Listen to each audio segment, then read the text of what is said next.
Oh, I don't know what do those guys do. I mean, you can imagine people's image of a diplomat, standing around at a cocktail party in a striped suit kind of thing, as opposed to what we really do. The U.S. has worked in so many parts of the world, including with private companies. What happens overseas actually touches a lot of Americans in so many ways. When I lived in Central America, many faith-based groups were coming, mostly from the Midwest, to do great work in all the villages of different parts of Central America.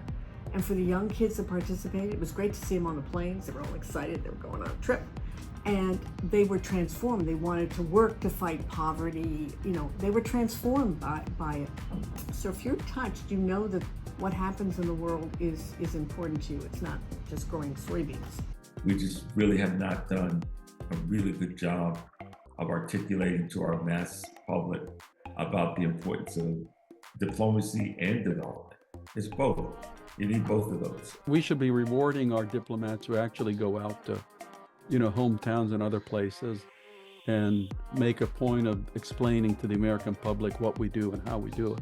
To reach different parts of the United States to explain what diplomacy is not an easy task. There's no one channel to do it. There's no one podcast that's going to do it. There's no one NPR interview that's going to do it. It almost has to be a continuous thing, and yet the State Department was not set up to communicate domestically. Legally, the United States Agency for International Development is not allowed to advertise. That was congressionally mandated. A lot of people don't know that. So if you can't advertise and talk about what you do, for example, DFID, they were able to advertise and show people what the dollars were going toward and how it helped their country. So there was always a push in the UK to go to 0.7 of their GDP to give to other countries because they knew how important it was. They had a national campaign on it. We never were able to have a national campaign on anything like that here in the United States.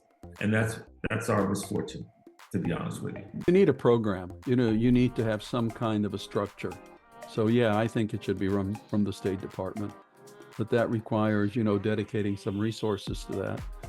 And since the State Department is under-resourced, you just have to swallow and say, okay, this is going to be a priority, because if we do this right, then we will get more public support, and then we'll get more of a budget.